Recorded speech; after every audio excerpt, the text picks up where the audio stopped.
Someone asked me about panning. How do you do it? How do you get an effect on GarageBand? How do you do it to get a good mix? And I thought the best thing to do would be to do a bit of a recording here and kind of work through as we go.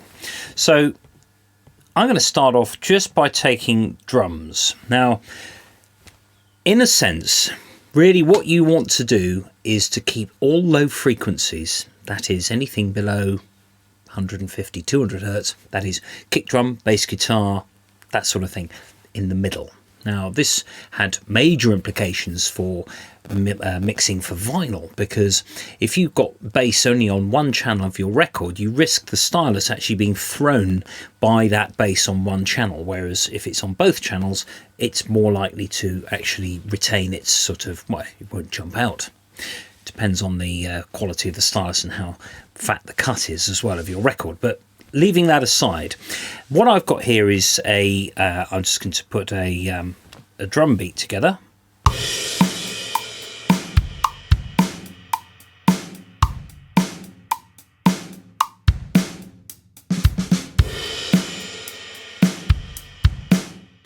Okay, so I'm just going to use that drum rhythm.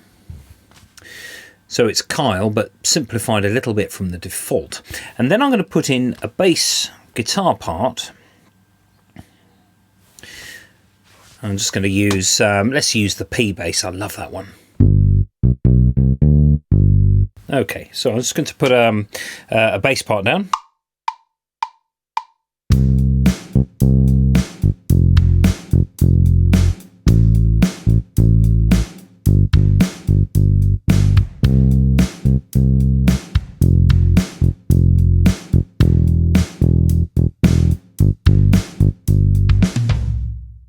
Fine. Now, if I just go back to this bass part now, so I've got the bass and the drums, just going to make sure that the bass is in time. Quantization, I don't think there was anything faster than the quaver, but I'll just do 16th in case. There we go. Now, what happens if I pan that across now? If I pan the bass,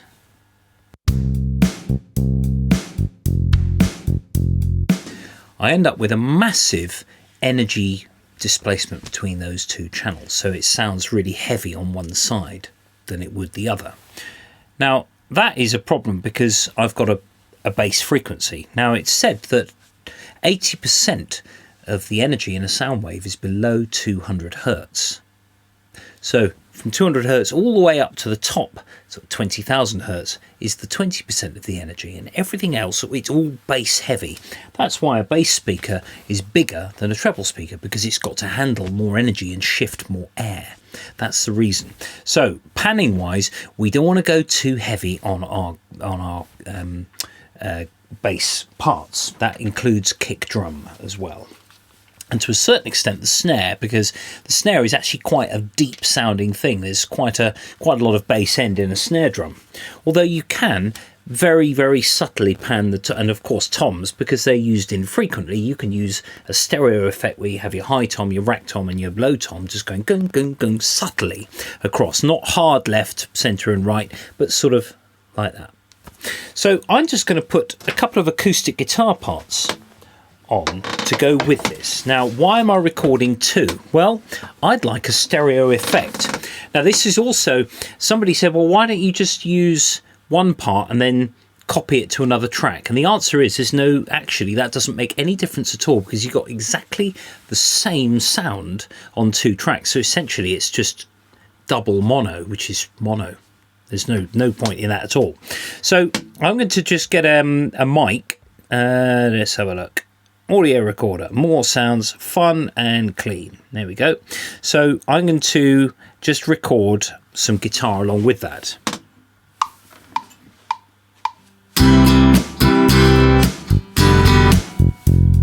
And get the right chords.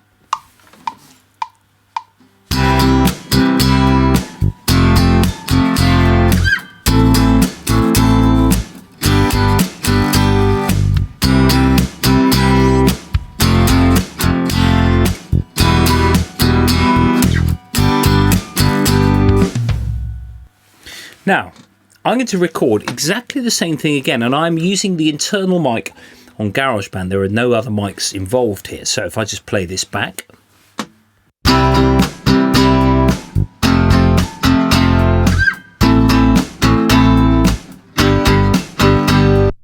sort of fairly gritty-ish acoustic guitar part. Now I'm going to now I'm just going to duplicate that track.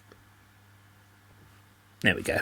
This means that I've got the same recording settings, and I'm going to play exactly the same thing again.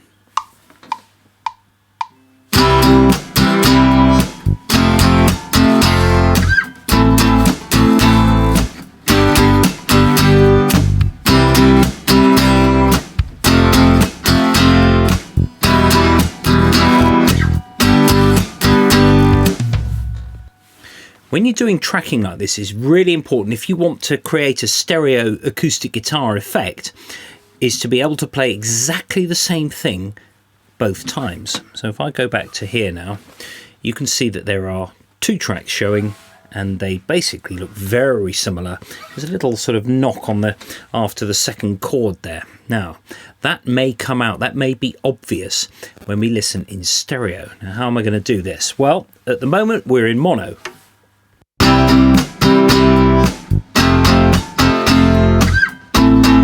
Oh, it's a little squeak, a little... So, what I'm going to try and do is I'm going to try and edit that out by opening this right up, splitting the track there, and then splitting the track there, and getting shot of that. Let's see what happens. Yeah, that'll do. That'll do for the purposes of this demonstration. So, now I'm going to pan these. Now I've got up here, and then we've got track pan here. I'm going to put them hard left and hard right. Let's see what that sounds like. Headphones on for this.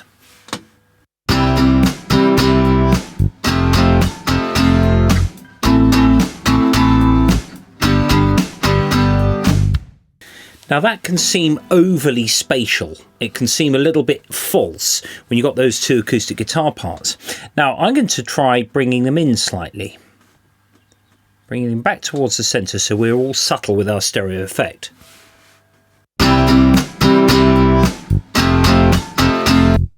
For my money that is better. I'm just going to take the level down of each as well.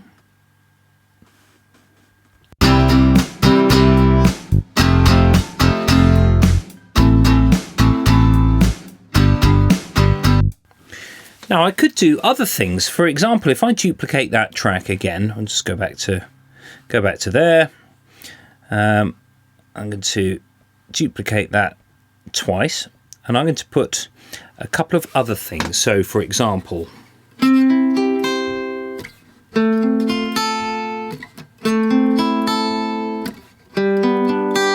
something like that.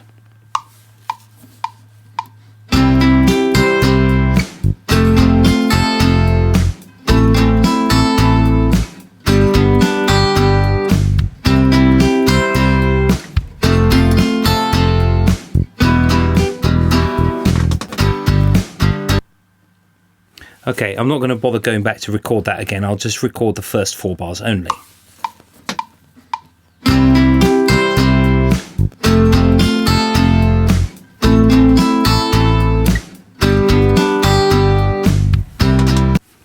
So now what I've done with that, I forgot to go to the different chord the second time round. But if I just mute the two original acoustic guitars, you'll hear the other part that I played.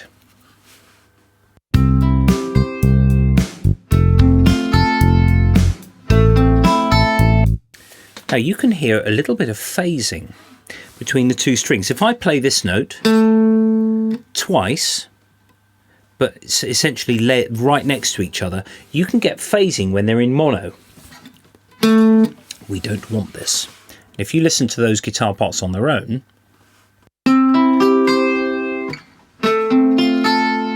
you can hear that sort of slight phasing there.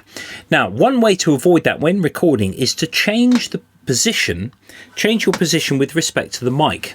I've done some string recording where I've demonstrated doing exactly that, so that you essentially get 3 different sounds, or 2 different sounds, or however many parts you're recording, so that you're less likely to fall into that phasing issue. Now, if I just go and pan these slightly as well.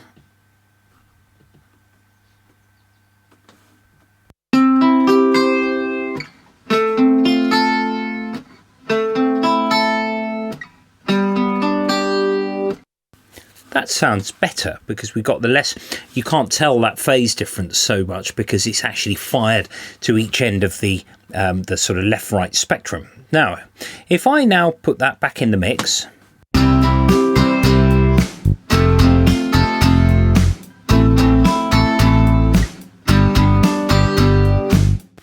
now some people would be tempted to say, well, why can't I just have one guitar part, this on one channel and this on the other? Well, you can, but this one is quieter and it's only got those 4 hits, whereas, mind you, that's 4 as well, but there are more strings, chords together. So we've got to be careful that we don't end up with a level mismatch. So if I get rid of, if I maybe mute the inner 2 parts, leaving the chords on the left hand side and my sort of arpeggiated chords on the right, let's see what that sounds like.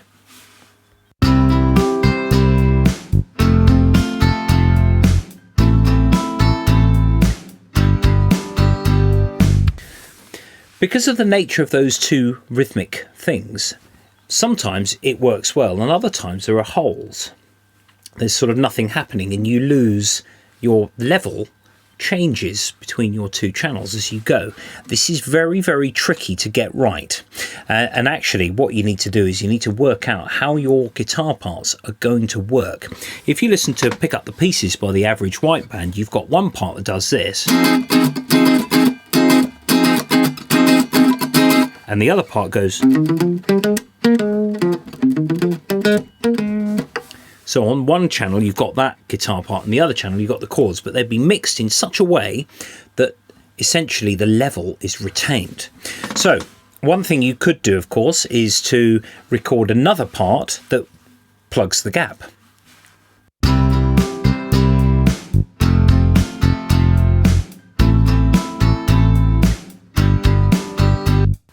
The other thing, of course, you could do is to bring them back slightly so that you've got a more subtle stereo effect.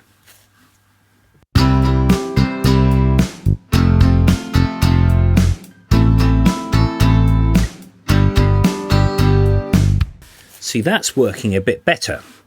And I could introduce the other parts as doubles. So I've got that one. So if I unmute the middle 2 now, the panning is still retained. So both of the strumming guitar parts are on the left, and both of the single guitar parts, those arpeggiated chords, are on the right. So you get a slightly thicker sound. Let's have a listen to that.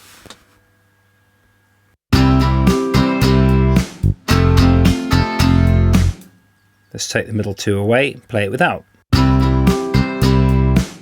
Now we've got that dreaded phase problem between those 2 parts. So actually I prefer just those 2 parts.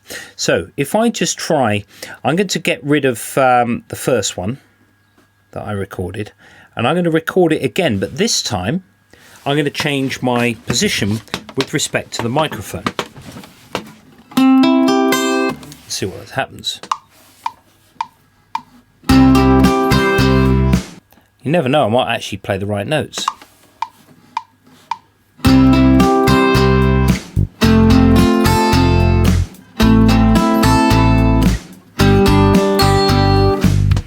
Okay, I'm not going to go back and record. Oh, I've undone it.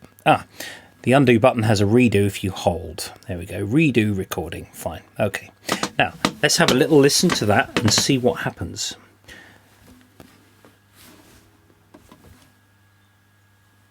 So, let's listen to the 2 chord bits together now.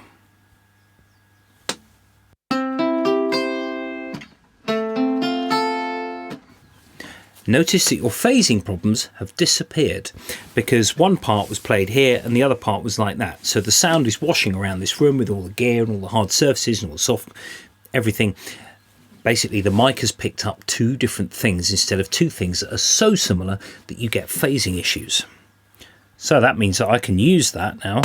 And actually, the parts, the strumming parts, didn't seem to be affected so much by the phase because the notes were shorter instead of where you've got a continuous wash of notes. So now with all the parts,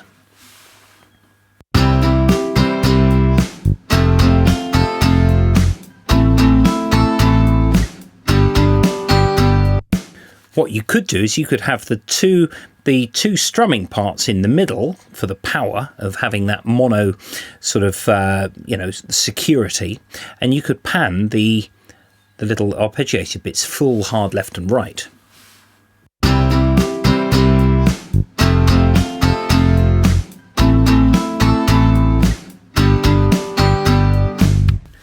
What those shorter parts, what that's actually done is it's sort of stereoified that bit, because they're all guitars. You can keep adding. There's no reason why you can't add something else that's let's have a look. Duplicate. Let's have another. Let's have a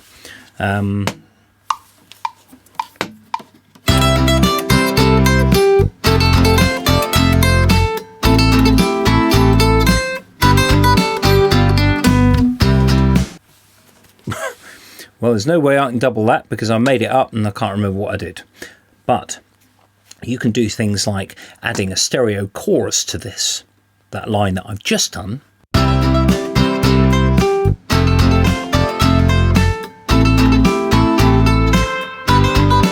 Or a reverb indeed. But I'm going to go into the plugins and edit that, get rid of effect EQ and get a chorus. There we go. Let's see what happens now.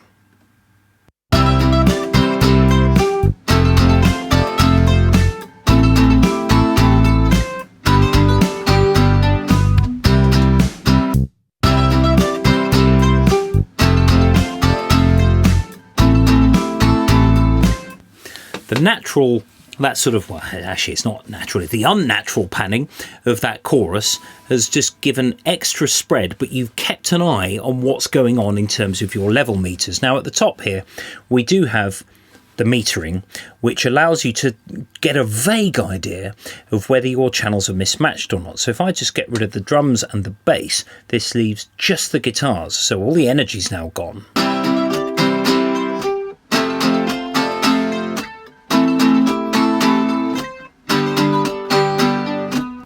There we go. And look at the level meters at the top. They're sort of washing left and right, slightly different levels there, but essentially it's kind of the same. There's no imbalance between those channels. Now, things like the acoustic piano, for example, the sound on GarageBand here is, it's totally good. If I just go to classical grand, because it's rather nice, that one, and find the chords. There we go. Now, how the piano works is, of course, you've got the low notes on the left-hand side, but very subtly on the left-hand side, and then the higher notes on the right. If you over-stereo a piano, it just doesn't sound any good at all. But if you listen here, with the C,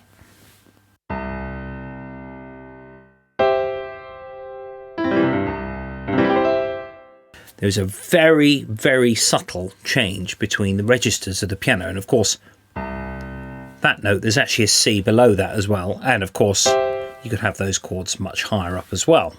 So if I just...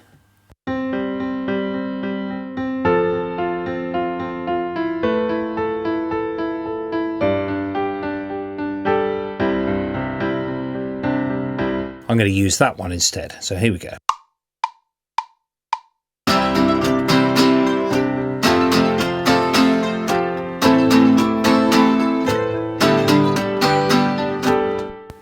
It didn't quite catch that G chord, but the point here now is that piano is providing extra stereo field for your other things to be panned on top of. So the piano is a bit louder than the guitars at the moment.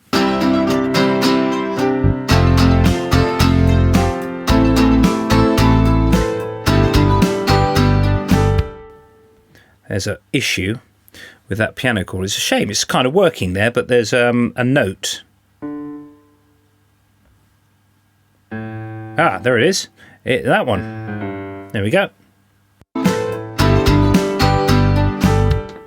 That's better. Okay, so we've now got something where those guitars, you can start flinging them about a bit in stereo. Now, another way of creating some quite creative panning here is to make sure that you don't have too much bass end on any of your audio tracks. Now, that's something that you should always do with an audio track like this. It's using the internal mic, is to be very mindful of what's going on right at the bottom end. We only want the bass guitar and the kick drum, and perhaps, you know, other, if it's a low instrument, of course, you need a bit more bass on that, but the guitars are not. So if I look at the guitars here, I'm just going to take the bass down overall across all of them. Now, this is perhaps slightly draconian, but it means that you have less energy in those sounds, which means that if you pan them, you won't lose energy too much on one side, so you can get a little bit more sort of spread with your panning. Let's try that. That's there, and that's in the middle with a nice stereo chorus.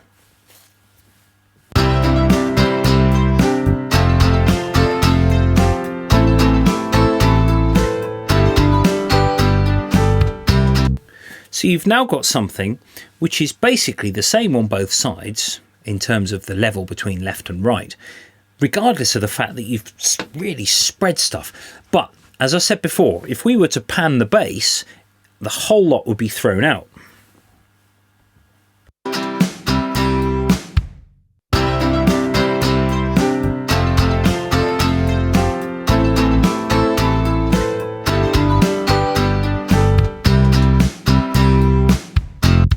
Basically just it's pointing the ear in completely the wrong direction. Now, I know, of course, the early days of stereo, in particular the Beatles, where they used to put bass on one side and bass and drums and then strings on the other side, and that was fine. It was a brave new world back then, but it kind of doesn't wash anymore, because if I put the bass and drums on one side and then start sort of tinkering with the guitars on, you know, on the other side, and then panning the piano or something, we get something that's a bit odd.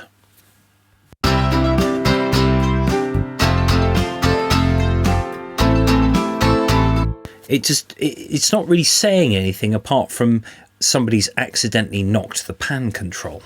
So drums, by and large, have them in the middle along with your bass. The piano, now this is slightly erroneous because track pan, sometimes on stereo tracks you can have track balance, where you would opt to hear the left hand side of the piano more than the right hand side. So it's kind of a similar thing in that you do notice the same effect. But generally speaking, if I've got my bass, my drums and my piano in the middle,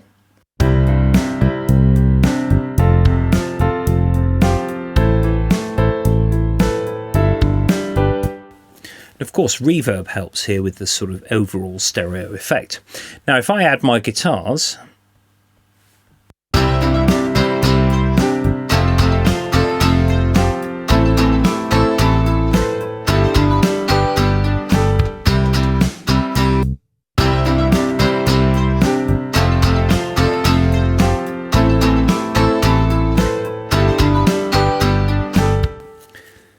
generally speaking, my pan controls are working there because the main energy, which is the drums and the bass and the piano, which are the three with any significant bass end, that does include the piano as well, especially if you're on the left hand there. However, bass players will say, "Get out of my space," to a piano player who's kind of like this. So a keyboard player in a band will be, if there's a bass player, they'll be working in the middle and the top. So but there we go. There is a version of doing this panning. Now, when I do strings, for example, I would record, if it's 3-part harmony, I'd record 9 parts. You think, really? What you can do with those is, if you have groups of 3, let's say we got in a C chord, we got the G at the top, then the E, and then the C.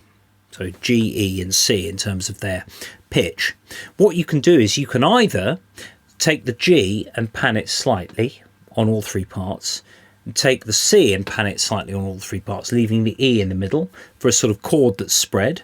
Or you could actually pan hard left and right on each part with one in the center if you want more of a sort of the chord in the middle but with nice stereo sort of effect. Really, that's up to you, but always be mindful of that level change that can really take you by surprise if you start panning stuff like drums and bass. There we go, there's an example.